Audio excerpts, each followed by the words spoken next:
Good morning, evening, afternoon, everyone. My name is Mark, And I'm Zoe. and we are the Board Adventurers. Back to you with another Late to the Game. Today, we're going to play we're going to review the 2 to 4 player game Furnace, published by Arcane Wonders and designed by Ivan Lashine. I apologize if I mispronounced that.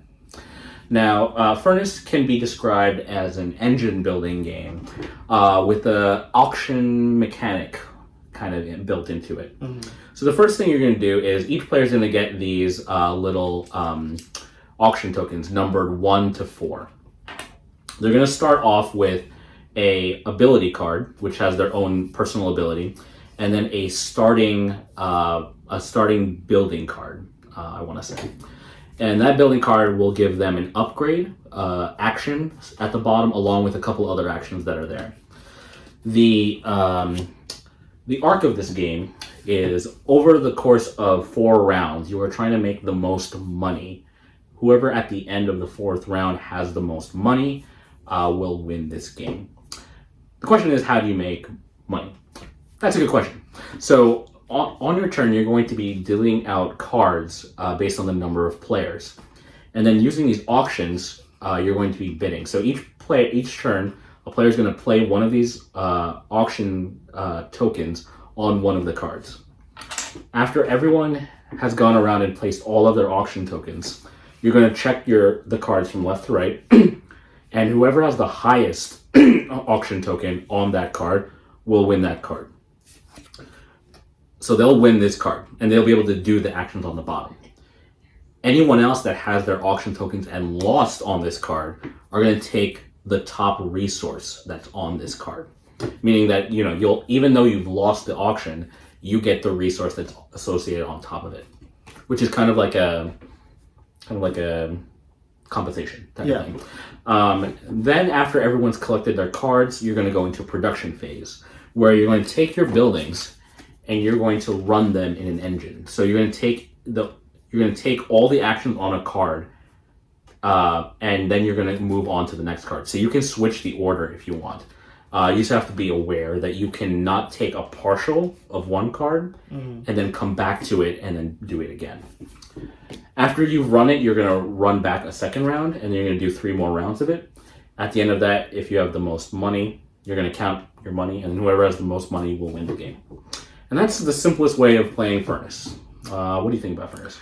Yeah, so Furnace is a game that I was actually really hyped for, really interested in playing it based off of the reviews that I saw of the game. Yeah. I do like engine buildings. I do like the 2-phase engine building games, something like Gizmos or Fantastic Factories, which I have up there. I like making an engine and having it run. And the auction mechanic of the game I thought was interesting in that losers get compensated for participating in the auction of that specific card. I thought that was a cool idea. In practice, in playing the game, it didn't pique my interest. I thought while the auction part of the game is good and fun and interesting, better than a lot of auction games in terms of how it utilizes losing, I thought it was just okay. I thought the cards that you're bidding for are not as interesting in terms of how it works as an engine compared to other engine building games that I've played.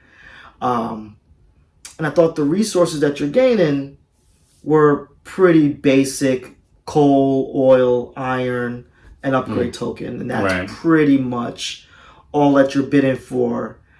And I just thought there wasn't enough in there that was interesting.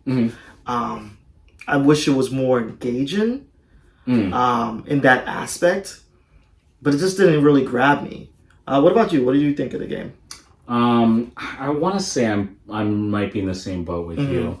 I was interested in playing the game off of the auction mechanics solely. I like the idea of having your auction tiles go on certain cards, but even if you don't win the card, you actually get something back. So it's like I might want to try to bait, say an opponent into playing a higher number, Mm-hmm. and they'd be like, oh, well, I didn't really want the card. I wanted the competition on the top. Yeah. And but a lot of times the cards kind of like they're a little too similar Mm-hmm. in terms of what they give you on the top, and then the similar like at the very bottom, it's just a variation on one resource is converted to another resource. Yeah.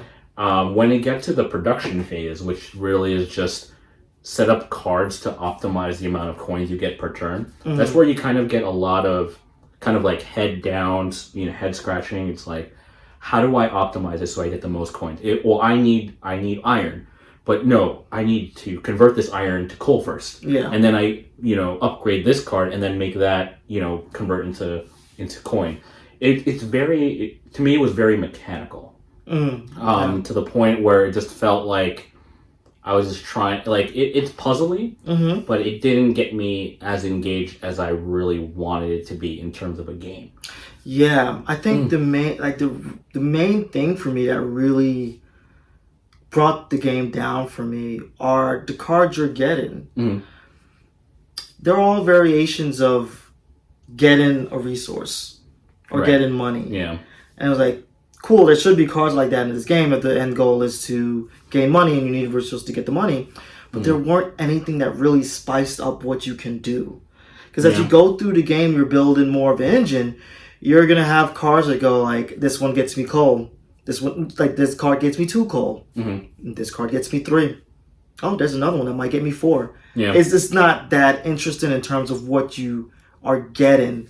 And I hate to keep comparing this to other engine builder games, but there are other engine building games that really has different types of cards that you can get that change some of the mechanics, makes it easier for you to get other things. It just doesn't Yeah. It really... just to me it felt like a very big, like one big conversion engine, right? That's kind of what it is. Yeah, you get in resources from this to put it into this card, to put it into that card, to get you points. And that has value, but it's not that interesting. Right. And like, granted, this game is short. Like, It you're is, able to yeah. finish this maybe within half an hour to an hour, roughly. Yeah. Because the way you can do productions, you can all do it simultaneously. Mm-hmm. But if you're trying to keep in track of like, oh, did someone run their engine incorrectly? There's a hard way of like managing that or seeing that happen. If you see someone convert something into coins, like how did you get those 10 coins? Well, it's like I went back and you have to kind of see what they're doing. Yeah, I can't fault that too much on this game because I know a lot of the other engine building games have that thing where it's simultaneous engine running. I can't fault it for this game. Mm-hmm. But I totally get that where you just you can't really see what other players are doing to know if they're playing the game correctly. Yeah, because it kind of feels like you're just trying to, like, once you're out of that auction phase, you're just running into what, like, how do now I do my own solo game to get the most coins possible. Yeah. Yeah.